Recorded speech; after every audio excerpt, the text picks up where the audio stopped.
Did you know that Africa holds some of the oldest art in the world, predating even the most famous European cave paintings? For over 100,000 years, the continent has been a cradle of creativity, a testament to human ingenuity and expression. This is the story of African art, a story stretching from the dawn of humanity to the vibrant present. Our journey begins in Namibia, at the Apollo 11 cave. Here, etched onto slabs of rock, are images created around 23,000 BC. These are some of the oldest figurative artworks ever found, whispering tales of a world long past. But African rock art is not just a relic of prehistory. Across the Sahara, in places like Niger, carvings 6,000 years old depict a thriving ecosystem, a window into a time when the desert bloomed. These images tell stories of migration, of changing climates, and of the animals that shared the land with early humans. Moving forward in time, we encounter the Nok culture in present-day Nigeria. From around 1500 BC, the Nok people produced terracotta sculptures of remarkable sophistication. These figures, with their expressive faces and intricate details, are considered the oldest major sculptural tradition in sub-Saharan Africa. The Nok artists possessed a skill that resonates even today. Their work provides a crucial link to understanding later Nigerian traditions. Centuries later, in the rainforests of southeastern Nigeria, the Igbo culture emerged. By the 9th century CE, they were crafting elaborate bronzes, showcasing a mastery of metalwork that rivals any civilization of the time. Consider Ife, a city that flourished in present-day Nigeria from the 11th to the 15th centuries. Ife is celebrated for its naturalistic bronze and terracotta heads. These are not abstract representations, but portraits of individuals, capturing their likeness with stunning accuracy.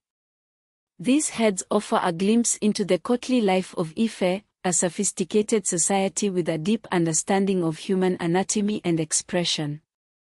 Then there's the Kingdom of Benin, a powerful state that thrived from the 13th to the 19th centuries. Benin's legacy is etched in bronze, ivory, and wood. The Benin bronzes, plaques depicting court life, historical events, and powerful rulers, are masterpieces of metal casting.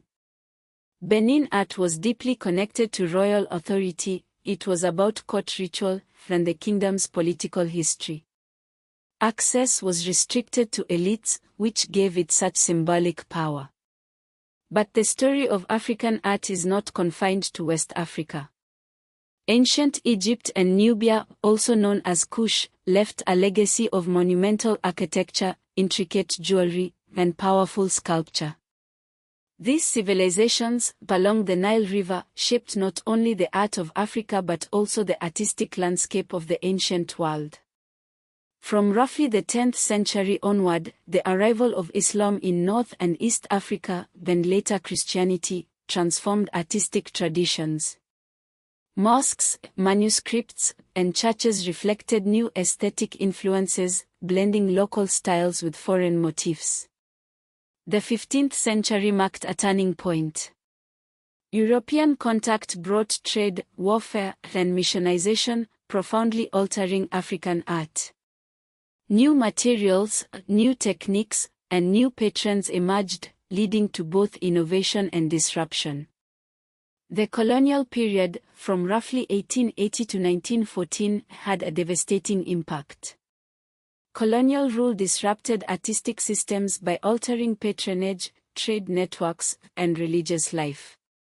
Many forms of expression were suppressed.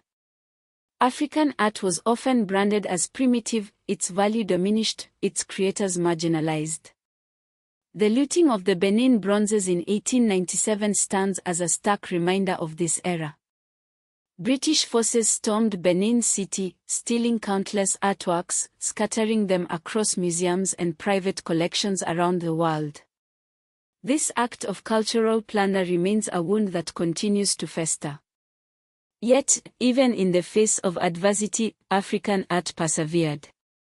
In the mid-20th century, As African nations fought for independence, art became a powerful tool for expressing identity and cultural pride.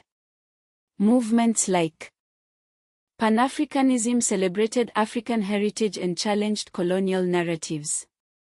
Artists like Ibrahim El Salahi and Fathi Hossan emerged as leading voices, blending traditional motifs with modern techniques.